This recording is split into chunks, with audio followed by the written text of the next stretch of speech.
shoulder rotation. So if you struggle with keeping the bar close in the snatch or in the clean because you have a hard time getting into this position, this workout is a simple at-home bodyweight workout that you can do to help address that. The only thing I'm gonna ask you to get is something like a yoga block.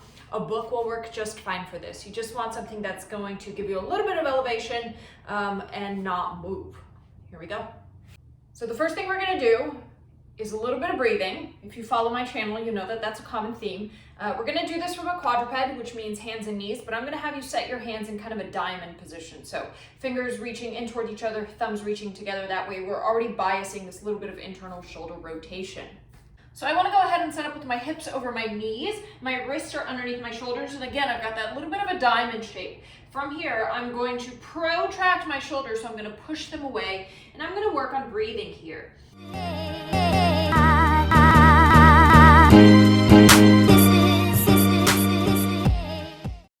And then as you exhale, I want you to think about really squeezing those arms in toward each other. We're gonna get a little bit of pec activation. And on the inhale, again, you're thinking about spreading and getting broader through your upper back. Second thing we're gonna do is just to prime a little bit of that internal rotation as mildly and as gently as we can. This is something called an Egyptian. So we're gonna start with seated with arms out to the side. One hand, I'm gonna go ahead and externally rotate. So I pivot that palm up and back as far as I can. That movement is gonna initiate here in the shoulder joint, in that socket. My other arm, I'm gonna internally rotate. So I'm thinking palm down and back as far as I can. Again, I'm getting that whole shoulder to internally rotate. Inhale, making sure that my shoulders aren't up by my ears, everything stays down, and then I exhale and switch.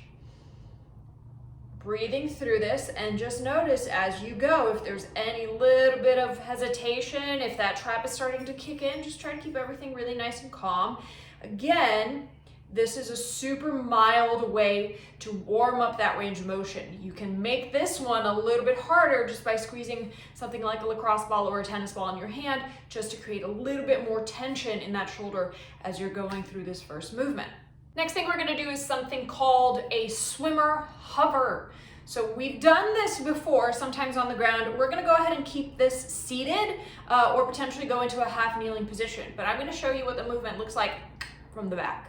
Both hands behind my head. In this moment, they are externally rotated. I'm gonna lift my hands off my back, straighten them out, take them down and around, and as I go around, I'm gonna internally rotate, like I did for that Egyptian, close them as high up my back as I can, relax. Lift, straighten, up and around, close.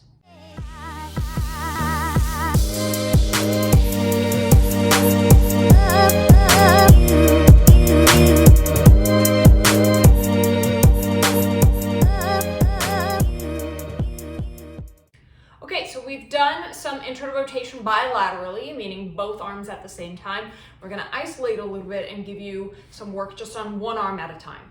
All right, so I'm gonna lay down flat on my belly for this next one, and I want my yoga block or my book out beside me. I'm gonna start with the working arm up at about a 90-degree angle. I want my elbow and my shoulder in line, and I wanna be in a really relaxed position, and then we'll go from there. From here, I'm gonna rest my head on my opposite arm, and I'm just gonna lightly place that elbow resting on my yoga block.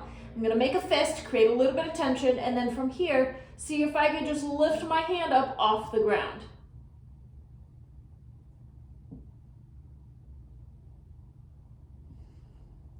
If that starts to get easy, I'm gonna see if I can lift the whole thing up and then back down. Internally rotate, lift, down, return. So we should have felt that a lot in the back of your shoulder, right through here, which are the small stabilizing muscles required to help me get into that good internal shoulder rotation. Try these out. If that starts to get easy, we can always progress this, but there's a lot of easy ways that you can improve your mobility for the Olympic lifts at home.